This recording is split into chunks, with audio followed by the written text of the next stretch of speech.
If it was me and I'd chase music, maybe that's what I would talk about, but at the end of the day, that's just not my life. So those are kind of the three elements that I approach music with: pushing the pen, the content, and just the lyrics, and having substance.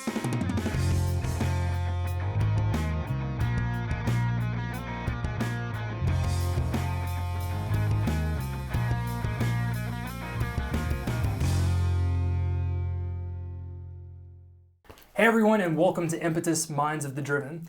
On this week's episode, we have a hip-hop rap artist that is not shy about his faith or his beliefs or his opinions on the world.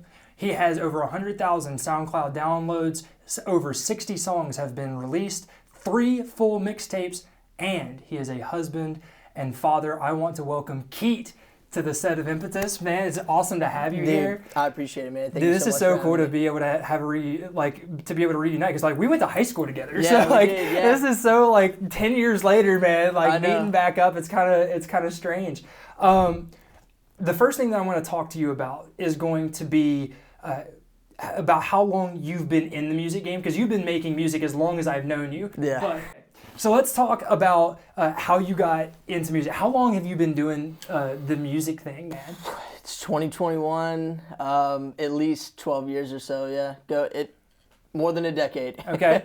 So I started when I was probably 13, 14, just writing poetry, writing lyrics, and then it's just developed over the course of the next 10 years. So what inspired you to first get into that? You say it was writing poetry, and then that led to music. Was there a specific point of inspiration that got you to start really taking on the rap game? So I grew up in a musical family, grew up listening to a lot of different music, and really was always fascinated with lyrics and words. Obviously loved instrumentation and everything that goes into the music, but the words and the feeling and the stories is really what captured my mind, and I was so fascinated by it. So I took a stab at it myself, talked about current events, the way I was feeling, my issues, what I was facing. Started that in middle school, and it just developed into, I love writing stories. I love creating lyrics and putting that in paper, and then ending up recording it. So that's kind of how I got started. And you've gotten to be on the radio a couple of times at this point with a rap that you did about George Floyd during the whole fiasco around his death, and then also back in high school, actually, with a song and a music video that you released called Once Unknown. Yeah. And that was back whenever you were still going by Flight, right? Yeah. So that was the first time that I really got that push to radio. What's Unknown, it had that kind of mainstream feel. Mm-hmm. A lot of my music up to that point hadn't really been in that lane, but it got caught, and there was kind of like a Carolina Street Connect, that's what they called it, but it was like kind of this city promoting program that Power 98 was doing, and they caught wind of the song and got it on the radio for a week. It was pretty sweet. That's awesome, dude. Yeah. Now, back then you were going by Flight. Yeah. What's been the evolution of the name? How did you go from Flight to KEAT? All right, so I started as Flight White. Okay. And that came from a dunk package on 2K. Always grew up playing 2K. So when I was with my homies growing up, that just ended up being the nickname that led into the rap name. So started out as Flight White, then became Flight when I took my solo career. So I started out in a rap group or a duo, and then it turned into a trio. We all went separate ways. So Flight White turned into Flight, and then Flight turned into KEAT.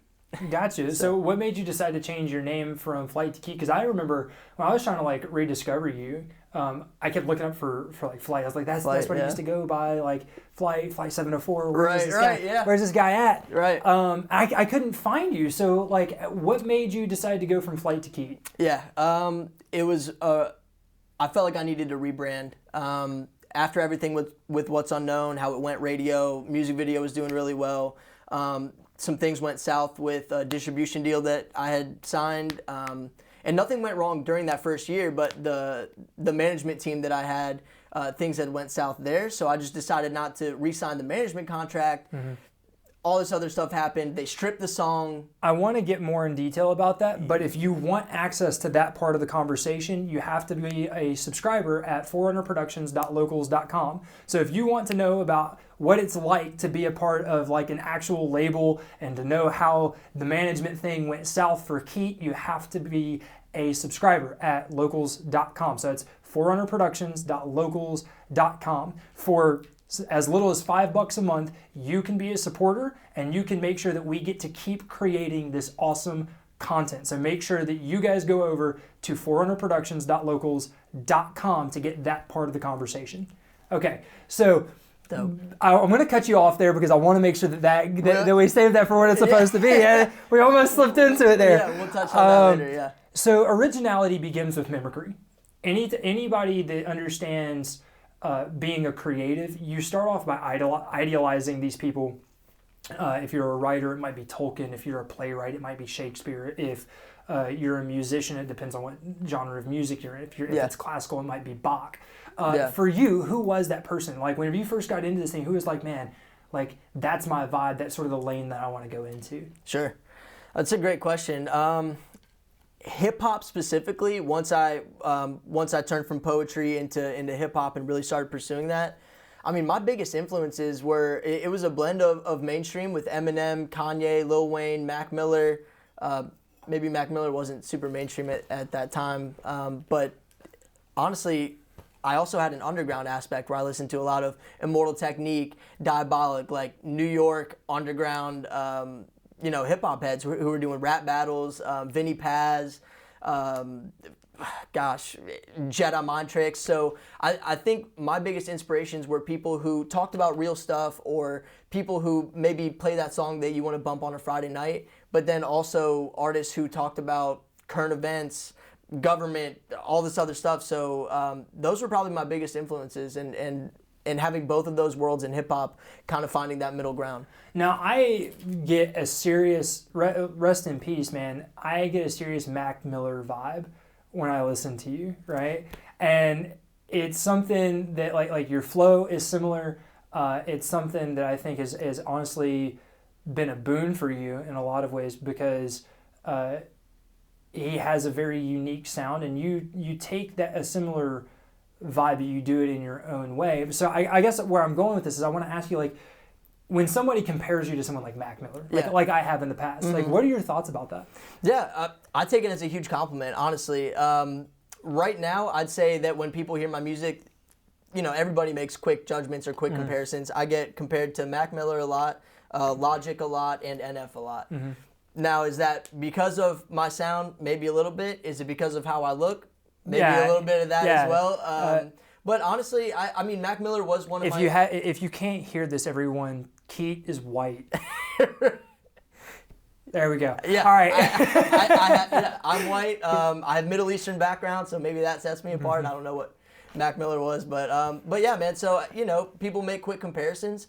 I take all of them as a huge compliment. When I get compared to anybody, if you're comparing me to somebody that you listen to on a regular basis or somebody who's an incredible artist, always take that as a compliment. But do I believe that my music is original and unique? Absolutely.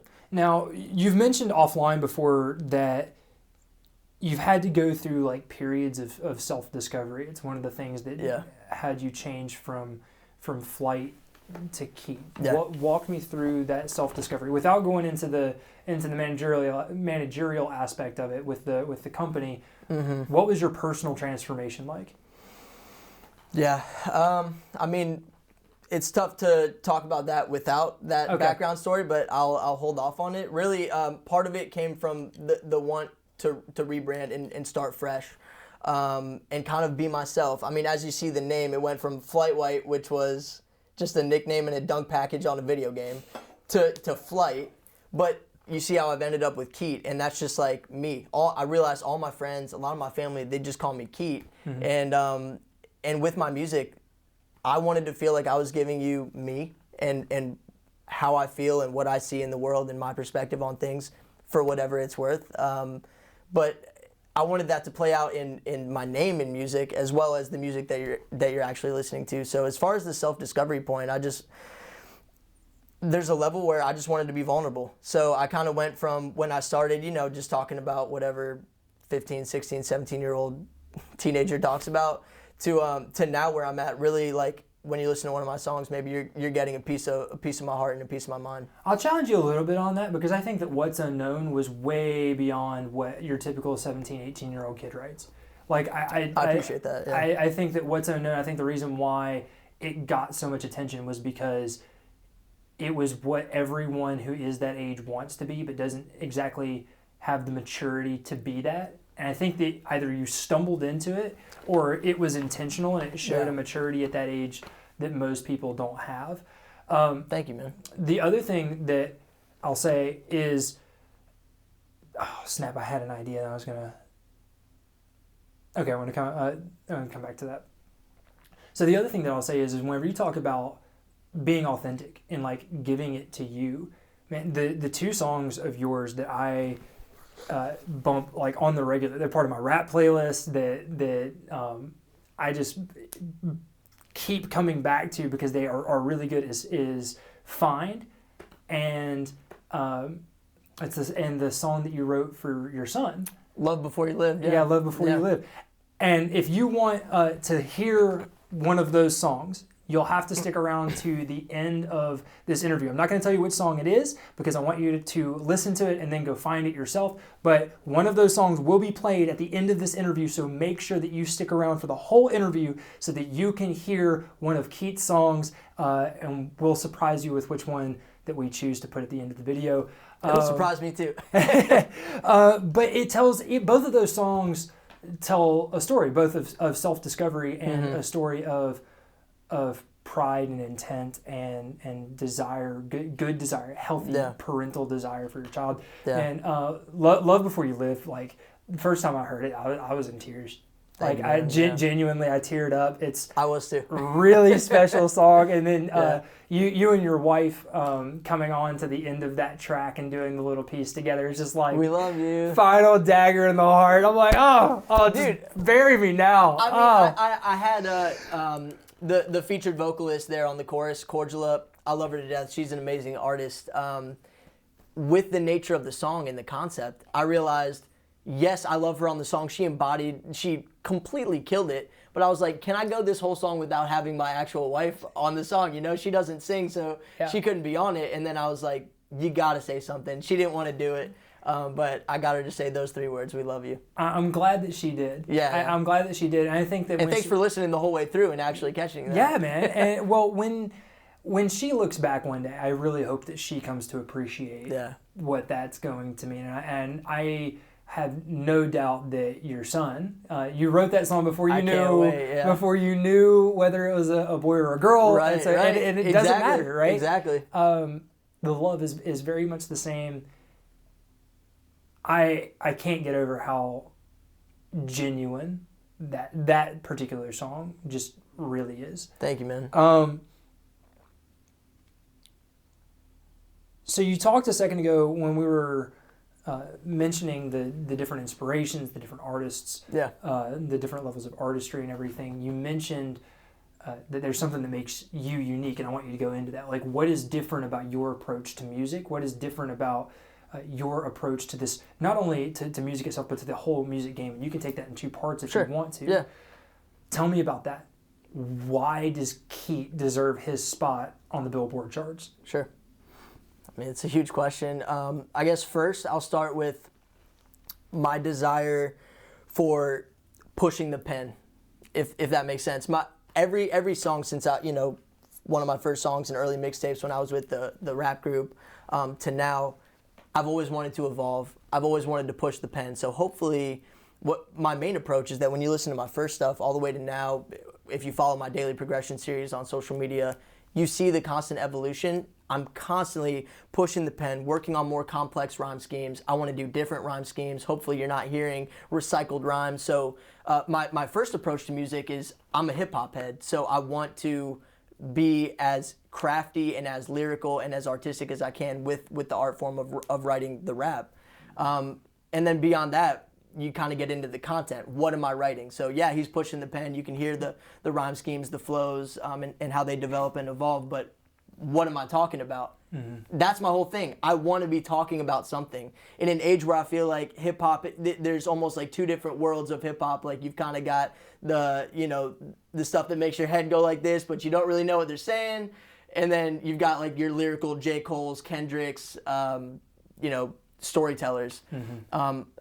I want to fall in that lane, but hopefully if you like hip hop or music in general, I can attract anybody with the content, with the stories, with what I'm actually saying. I want you to always be able to walk away with something. We'll talk a little bit more about that when we talk about culture in the next segment. But before that, while we're still here talking about your journey and the history of your music, I want to talk about your family, right? Yeah. We've mentioned it in passing now, but I think that it's unique to see a hip hop artist that's not just like dating a girl, or that isn't like talking about going out and you know, increasing his scorecard of how many women that he's been able to talk about, or going the opposite direction and you know, getting the atrocity that is Cardi B, and that's personal belief.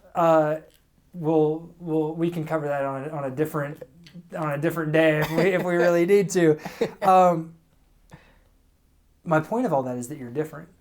It is different to see a family man in the game. It's different to see a guy that has a wife and kids. And so the first thing I want to talk about is how as you were dating and as you were engaged, how did that relationship change your journey with music? Yeah. And then how has that further evolved after becoming a father? And then I have a couple other shoot-off questions. Sure, yeah.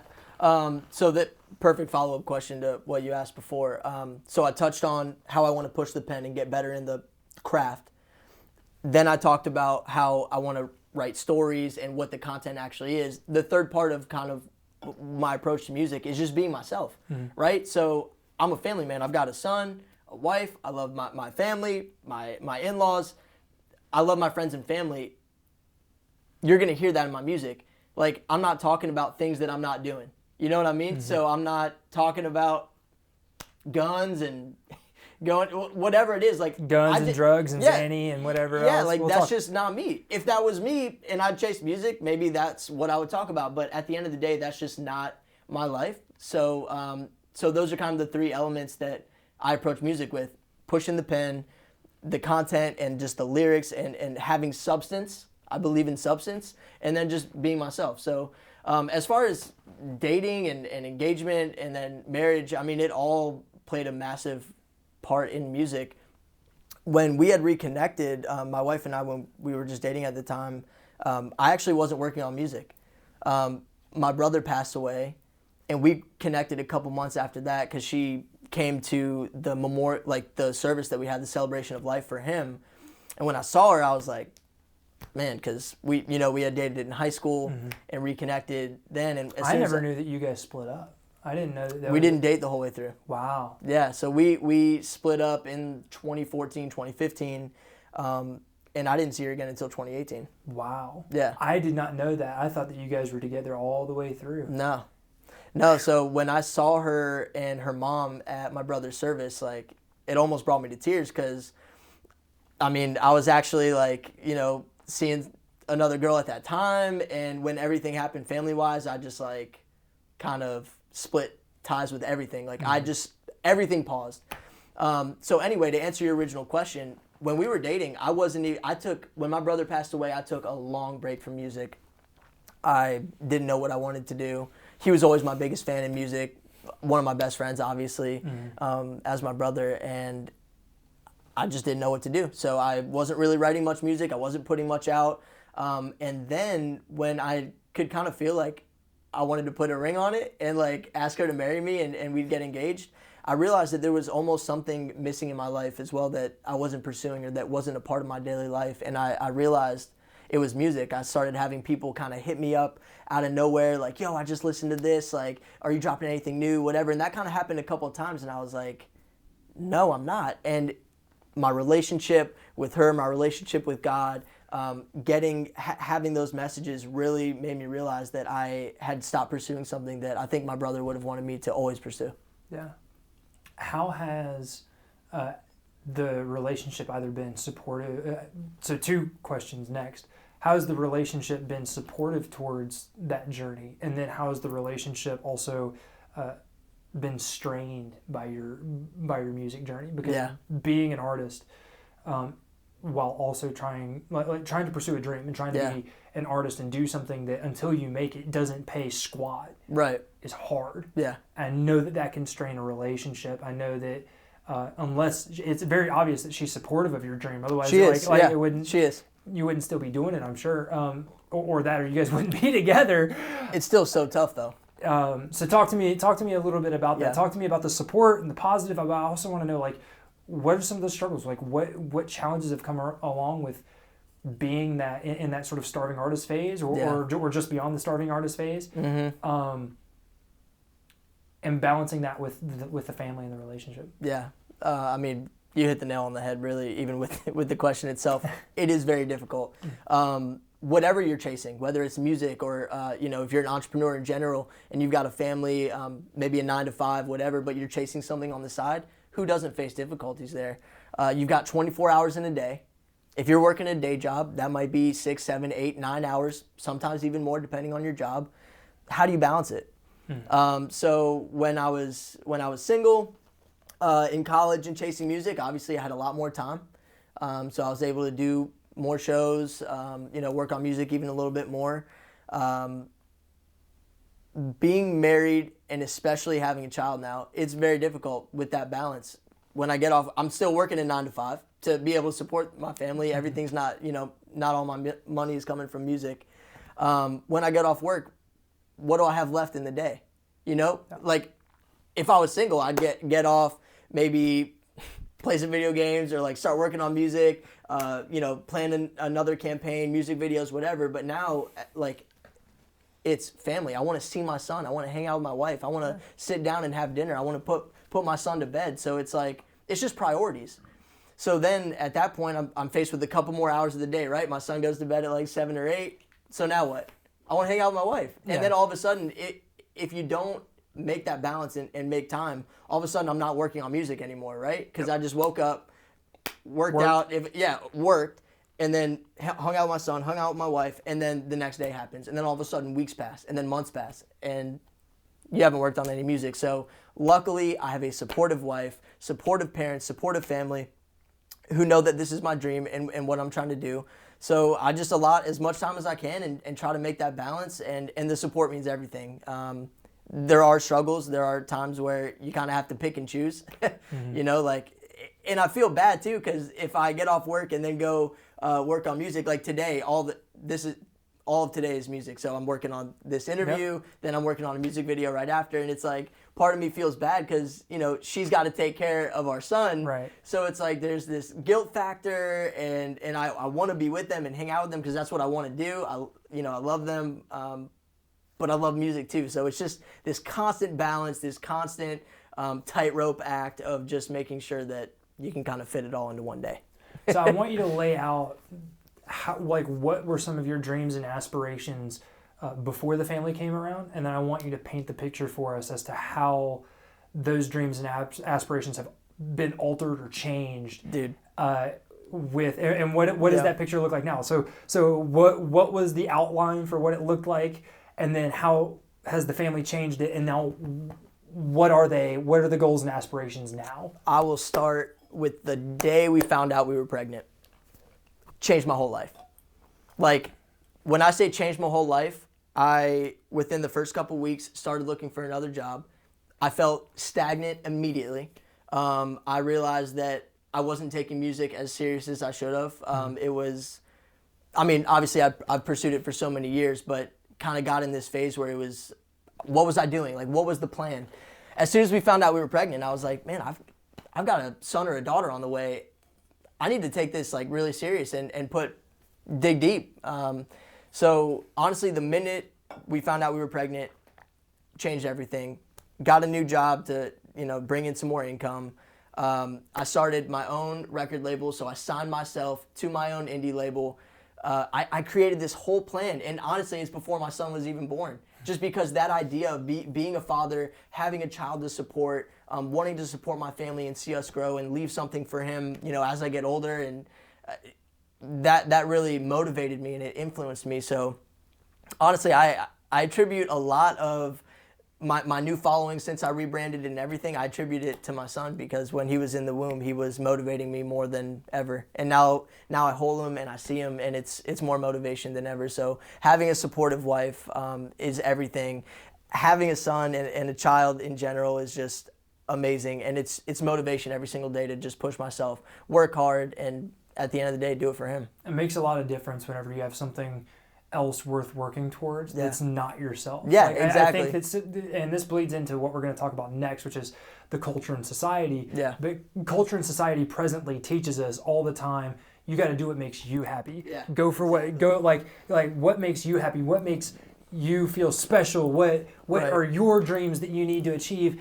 And not only is it selfish, but it also sort of goes against one of the manly virtues of like sticking up for your family and doing things that maybe you do or don't want to do for your family. I think that men especially are at their best when they have a family to take care of and to work towards and to build something around. Yeah. So, and that takes me to the next thing, because you have two different movements happening in the hip hop culture, rap culture right now. Yeah. You have the mainstream movement, which is all about lyrics that you can't understand, or when you can't understand them, they're about girls, guns, and drugs. And that's not exactly new, except for the fact that it's becoming more mainstream to be pushing Xanax at the top of the charts, right? Which is not only bad, but it's a different level of like, it used to be marijuana. Like when we were growing up, it was like weed. Like Wiz Khalifa talking about, smoke it up and stuff, whatever. Yeah. And it's like our parents' biggest complaints, at least my parents' biggest complaints on this,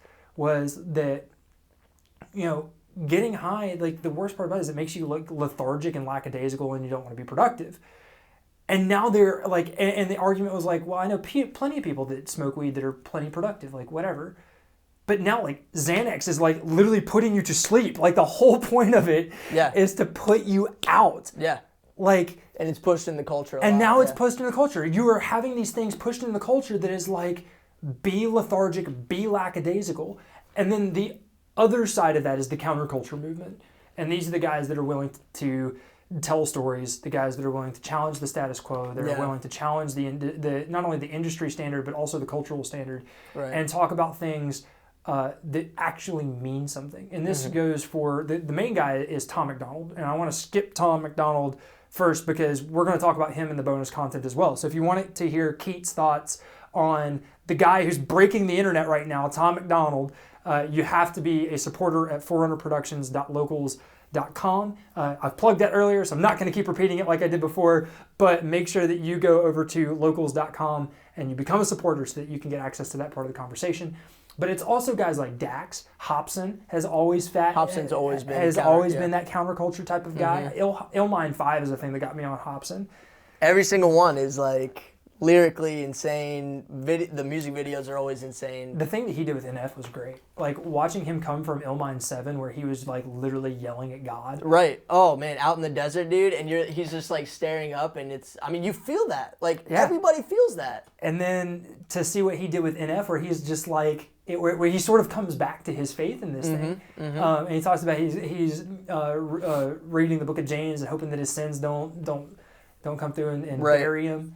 And it's seeing the evolution of that human and how real that is. Like what person who believes doesn't somehow go through that facet. So these are some of the people I want to get your thoughts on the culture and the counterculture. So let's.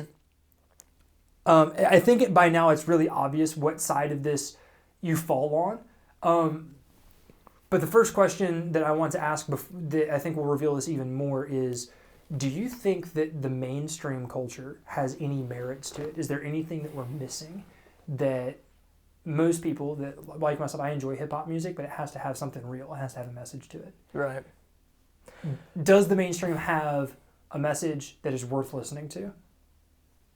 Yes. Okay.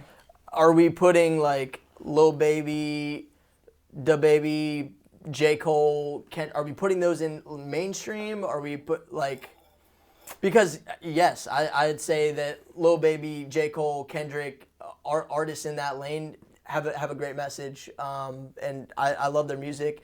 I'll start off by saying both worlds, whatever movement there is within music, if you're chasing something artistically, I'm never going to knock what you're doing. Production, writing, rap, it is what it is. But at the end of the day, it also starts to get into who you're influencing and what you're influencing people to do. No matter what genre of music or form of entertainment, movie, TV show, I think we've got to be careful influencing the youth and other humans in your country or the world, because now everything's global with social media and everything. What are you influencing them to do? So this is a question that I want to bring into you now, because part of the mainstream movement is what's going on with Lil Nas X, right? Making Satan shoes, having a music video put out that he literally goes down and gives Satan a lap dance and then kills Satan and becomes Satan himself, which is just it's just a giant ripoff of Paradise Lost. It's a really crappy ripoff. You're treading rough waters there. But at the same time, he's a self-described children's artist, right? Yeah. Like, he has come out and said that, and there are videos of him at elementary schools singing Old Town Road with a bunch of fifth grade, with a bunch of fourth and fifth graders. Yeah.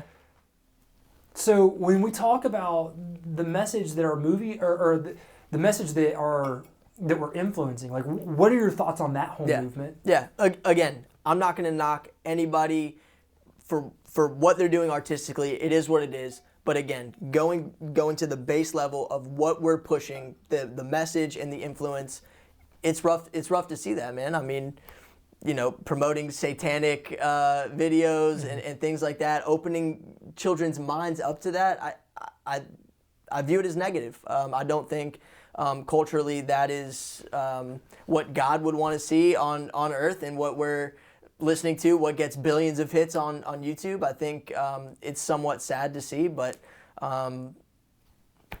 what can you do to stop it exactly? You look at it and you realize we're in a fallen world, and a lot of people that are big in the entertainment world, if that's what they're pushing, all you can do is hope that it becomes this song that's catchy in your mind, but you're not I don't know. Hopefully you're not opening your mind up to it. My answer to that question, what do you do about it, is you rebuild it. Like, you take it upon yourself. Like, if you care enough, take it upon yourself and rebuild the institution. If the institution is broken, replace it. Right. Well, that gets into what you're saying with the multiple movements and avenues within hip hop. I think there are people who want to rebuild it and are trying to say, come over here, listen to this. Let's actually give you substance. Like, give you, listen to the lyrics, feel the music, and hopefully learn something, or think more positive, something like that. So yeah, that kind of gets into the people. I think there is a lane of people rebuilding that. When it comes to the movement with our kids, do you have any idea, or do you have any thoughts on a way to better protect our children from things that are bad? For as much as I dislike Cardi B, she actually gained some brownie. You do not like Cardi B. as much as I love Cardi B. As many problems as I have with her,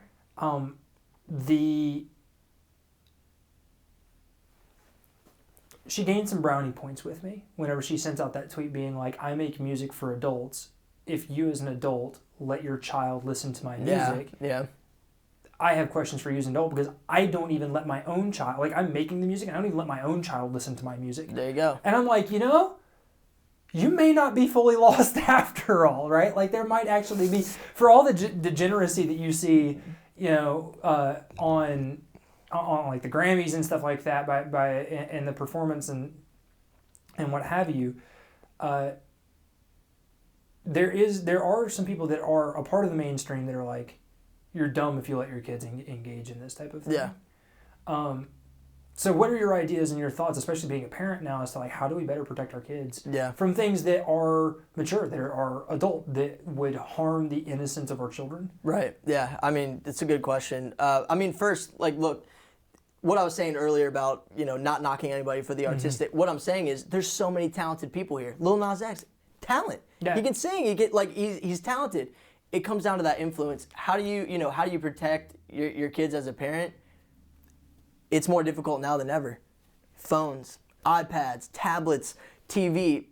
Where do you start, really? Right. Are they in public school? Are they in private school? Like you're not even with them for 8 hours of the day. What are your schools teaching your kids? Yeah, exactly. So we're not even going to go down that road. I was going to say, like, the question is such a good question, but how do you really even start? It's like you have to instill values and what you're teaching your kid. How are you acting in front of your child? They're picking up on all of that. I'm learning that right now. My son's only 8 months old, not even almost 8 months. I mean, he's observing how I react to things. When I get home from work or when I come out of the studio, am I smiling? Am I frustrated? Am I mad? He's picking up on all those things. Am I watching the things that I wouldn't want him to watch? I mean, sometimes maybe. You know what I mean? I'm 25. You're a grown adult, but there's a difference between being a grown adult and being a kid, right? Yeah, exactly. But it's a great question as far as like guarding your child's mind and heart and what they're consuming. And I think it starts with at home, how you're acting. Also, are you just putting them in front of the TV or the iPad, letting them scroll and just stare at TV for so long? I think you've got to be careful with the entertainment, what they're consuming, what they're listening to, and then at the end of the day, the values that you're instilling in them. Pulling it back to the culture dynamic inside of the rap music industry itself, we've really laid out the mainstream culture. We've laid out more or less the counterculture and some of the things that are happening. I want to talk more about the counterculture, and then I'm going to ask you what side you fall on.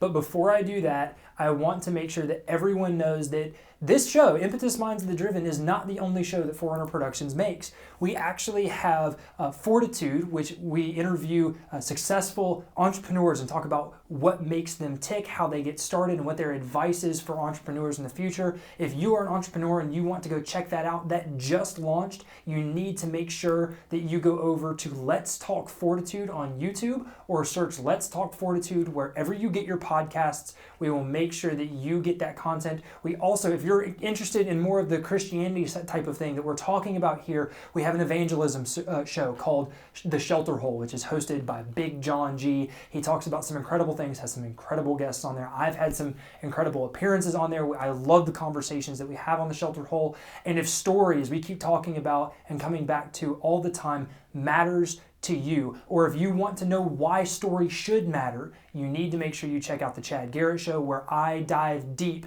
into what stories matter in our culture, what stories have developed our culture, and why should we care. I've spent my entire life diving into stories and understanding what stories mean, why they work, how they work, and I bring that to you in every episode on the Chad Garrett Show, so make sure you check those out as well. Okay, so let's lay out the counterculture side of this thing. We've talked about the names, but like, what would you say identifies an artist as counterculture if you had to peg it? I mean, I guess I would start with some of the names that you brought up, NF, Hobson, Tom McDonald. I mean, Tom McDonald is the definition of counter. I mean, he says everything that a lot of people say but don't say to the public. He puts that in song. I mean, in a way, I'd almost put, I don't know if I'd put J. Cole as countercultural, but Dax is another one that I can think of. Yeah. There's also Christian hip hop that I think is countercultural in itself. You've got Andy Mineo, Dayton, Lecrae, these guys, Bizzle. These are guys who talk about their faith, and now you look at America and the world in general, and it is countercultural now. I mean, throughout history, Christianity kind of always has been, but now more than ever. So I'd peg it with secular artists like Hobson, Tom McDonald, Dax, but as well as the CHH movement. I think that's countercultural in itself. Gotcha. And which side of this spectrum do you think that you're going to fall on? As you can continue to grow, do you find yourself fitting? No spectrum. No spectrum. So you don't think you're going to fit in the mainstream or the counterculture thing? Any movement, I just, if you enjoy music, I want to attract you to my music because just my authenticity, what I'm putting in the music, the stories. I want to draw in people from all different groups. I don't want to box myself in. So, You may listen to my music and say he's mainstream. You might listen to another song and say, yo, he sounds countercultural. You might listen to another song and be like, is that a Christian song? That's what I'm saying. I do not want to be boxed into where you've got to be a Christian to listen to his music. You've got to be countercultural or a hip hop head to listen to his music. Or I only listen to the radio, I'm going to listen to his music. If you are feeling the lyrics and you're feeling the vibes and you like what you're hearing, maybe you're learning something or walking away with a new perspective. I think that's I've done my job. I think that's going to be the name of this episode. It's don't put me in a box. Don't put me in a box. That's so good. Don't put me in a box. That's so great, dude. I love that. What happens when you get put in a box? It's really hard to get out. Yeah, yeah. It's really hard to get out. You strike a unique balance between allowing people to compare you and being proud of the comparisons of popular artists that people put you with, while also being like, okay, it's cool that you think that about me, but I'm gonna still be me. I'm gonna do my thing. Dude, absolutely. What you said is literally a message I got from a producer I'm working with in France, DJ Jean Moron. Mm-hmm. He said the same thing. He was like, it's this website called Sound Better where you can leave reviews after you work with somebody. And he left a review on my page and was like, at first sight, I'm paraphrasing, but it's like, at first sight, you think his music is like Mac Miller because you see him. Mm-hmm. It's different. It's, if that's what draws you in, because I remind you of Mac Miller, great. But then if you listen to the lyrics and you listen to what I'm talking about and the stories and the vibes, it's totally different than Mac. It's something like you might look and sound a little bit like him, but it is like the actual content of your music is something like that Mac would have never made. Right. And I think I do maybe resemble him, skin color, short. Yeah. But we're both suburban white guys, right? Yeah. So in a way, again, surface level, we kind of sound alike. But I think musically, artistically, within the craft, I think we have different content. I mean, Mac Miller is a legend.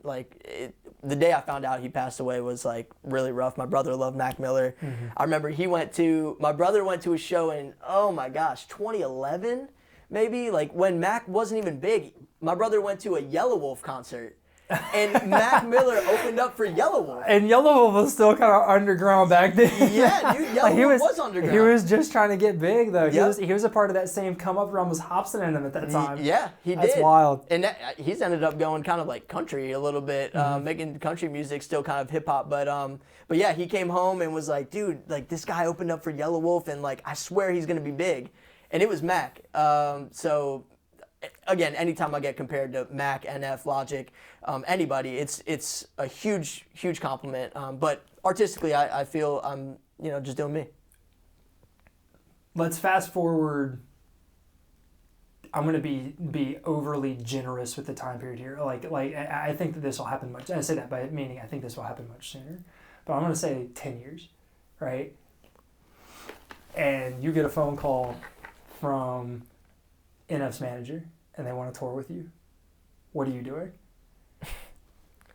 I guess I'm packing up a bag. Okay, there you go. Calling my wife or talking to her you like the road life? Dude, that would be a huge honor. I'm really looking forward to performing more. We're just coming out of the pandemic, and I'm working on 5 or 6 singles leading up to an EP, so I'm hoping to have 12, 13 brand new original songs within the next year. And I'm hoping to start touring off of that EP. I'll completely own it, copyright it, publish it all myself. Are you planning on posting more on Spotify and stuff? I know a lot of the stuff that you're putting up right now is on SoundCloud. It's on SoundCloud. Yeah, exactly. So I just started up Spotify and Apple Music last year. So I've got only 3 songs out of the 50, 60 that I've released. So a lot of my following is on SoundCloud, but I'm growing on platforms like that. And yes, all of these new songs, they're going on major platforms, anywhere you listen to music. And then again, the goal is really have that ownership. I didn't even know about publishing and really the roots of distribution and copywriting and owning your music. You're not going to get if you want to go radio, you're not getting played if you don't own the copyright or if you don't have the song published, because they need that is a key element of what you need, and they don't tell young artists that anymore, because now you can buy a $40 mic, you can have a laptop or a computer or whatever, and you can make a song. So now everybody's an artist. So that knowledge came to me a little bit late, and then once I realized, I was like, okay. So I started my own independent label. I signed myself to the label just to be covered. And now everything I work on will be completely copyrighted, published by me, any producer I work with, especially Jacob Levan. Shout out Jacob Levan. I've been driving up to Statesville. We've been producing together, working on everything from the ground up. So That's incredible. yeah, so that's the goal. Grow those platforms, but at the end of the day, just grow in general and just try to build the audience. Last question about the culture before we move on to the lightning round and put a bow on this thing. The lightning round. What influence do you hope to have on the present culture? Wow. Okay. I mean, dude, at the end of the day, I think I've said it before. When you listen to my music today, if you're looking back on my music in 5-10 years, I genuinely, whether it's a song you want to bump before you party on a Friday night or when you're like just sitting in your room alone and you're just bumping or listening to whatever, I hope there's something you can walk away with, something you can take away, something you can learn, a new perspective to gain, a story that made you go, wow, kind of like Love Before You Lived, me writing a song to my son who's not even born yet, that he can listen to it when he's older. I really hope that at the end of the day, my legacy and my influence is a positive one. Maybe you grow closer to God. Maybe you grow closer to your family. Maybe you like music more. Maybe you want to start making music. I've had people DM me on Instagram and be like, dude, I just want to start pursuing my stuff because I see your daily progression videos or whatever. And it's like, dude, that message just made me want to make more daily progression episodes and make me write a new song. So I hope my influence is that I can motivate, draw you closer to God, your faith, and your family, and you as a person, and make everybody just want to love each other. That's awesome. Because we live in such a broken world, man, where we are divided by religion, by skin color. There's so much dividing us. I want to connect people. You can't ask for a better message than that out of an artist in the 21st century at this point. When you see all the division, when you see all the things that are happening right now, connecting and bringing people together under something that matters, right? That's not superficial or trashy, that has real values associated to it. That is a crusade that I wish more people were willing to take on. And for those that aren't willing to take it on, I hope that the audiences notice, right? Because guys like you are going to be one of the things that shape the future. Before we get into the lightning round, where can people find you on social media?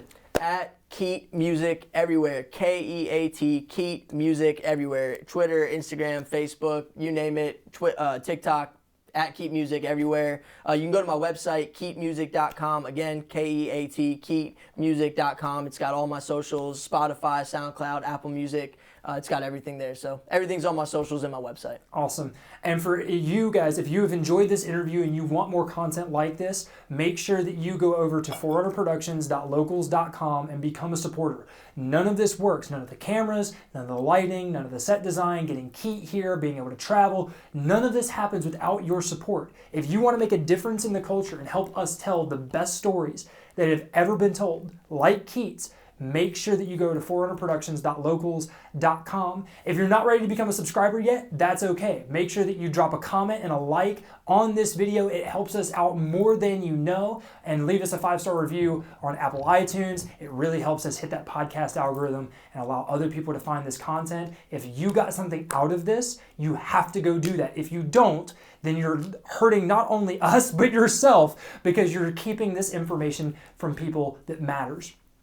Okay, let's get into the lightning round. Whew. The rules are simple.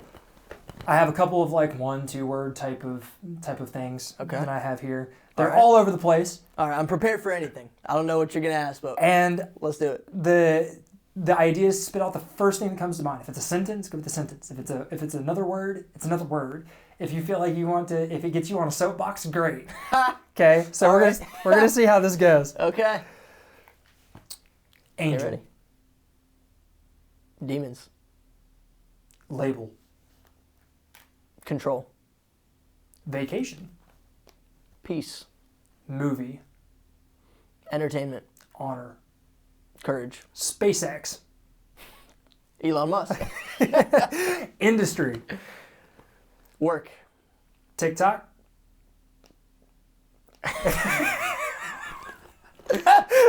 Obsessed. Obsessed. I don't know. People are obsessed with TikTok. Okay, I was about to. I hope you're not obsessed. No, I'm not. I mean, I post on it, but I can't. I do too. I bit the bullet. Gosh. Like the it's trends and everything. It's too much. Like I can't. Yeah, it's. I every day I'm like, do I delete TikTok? I will never make a song for TikTok. I feel like artists are making songs for TikTok now. And it's the most. Okay, so the thing that like I had a mentor tell me is like, you're not on TikTok, you're stupid. It's the most genuine algorithm to have people organically find your stuff. Yeah. Okay, cool. How do I apply? Yeah, I mean, it's like one of those things. Like the TikTok, everything about TikTok is cool. It's just like I don't know. I can't keep up with the trends. Yeah. But I mean, hey, dude. It also takes like people don't realize that those 1 minute, especially or the 3 minute videos, like those things. Like by the time you shoot all the different angles and then you go in and edit it, and like add a music, like one of those 1 minute videos takes someone like an hour to 2 hours to make. Yeah, it does. Like it is actually extremely time consuming. Major content creators on TikTok, they'll be like, take a day, have different outfits, whatever you need to do, or same outfit, film 7 videos and plan them out for like the next week, next 2 weeks, and just plan them out. But That's I mean, tough. dude, this is something I haven't talked about, but we'll continue the lightning round in a second. I'm not even a big social media guy, man. Like, honestly, that's, you might be able to tell if you follow me on social media, but I don't post that frequently. It takes time, and a lot of times I'm trying to put it into music. So that's half the reason I started the Daily Progression series, because when I post, I just want it to be music. I don't know. That's just kind of my view. I don't want social media to run my life. Here's the prayers that we both make enough money to be able to hire a social media manager one day. Right? Yeah. Have somebody else do it for us. Yeah. Okay. Struggle. Obstacles. Morals. Values. Love. God. That's it, man. Okay. That's all Did we I got. pass? I think you passed. Everyone, thank you all so much. Coming up next is going to be one of KEAT's songs, as well as the artwork for that album or the song that it is. Make sure that you stick around for that. Again, go check us out on forerunnerproductions.locals.com. Subscribe, drop a like and a comment on this video. Or if you're listening to the podcast, make sure you go to Apple Podcasts and leave us a 5-star review. If you want the bonus content that we're about to talk about right now, you have to go to forerunnerproductions.locals.com and become a supporter. Until next time, this has been Impetus, Minds of the Driven. I wanna just be laying by the pool, but I've been in the studio and now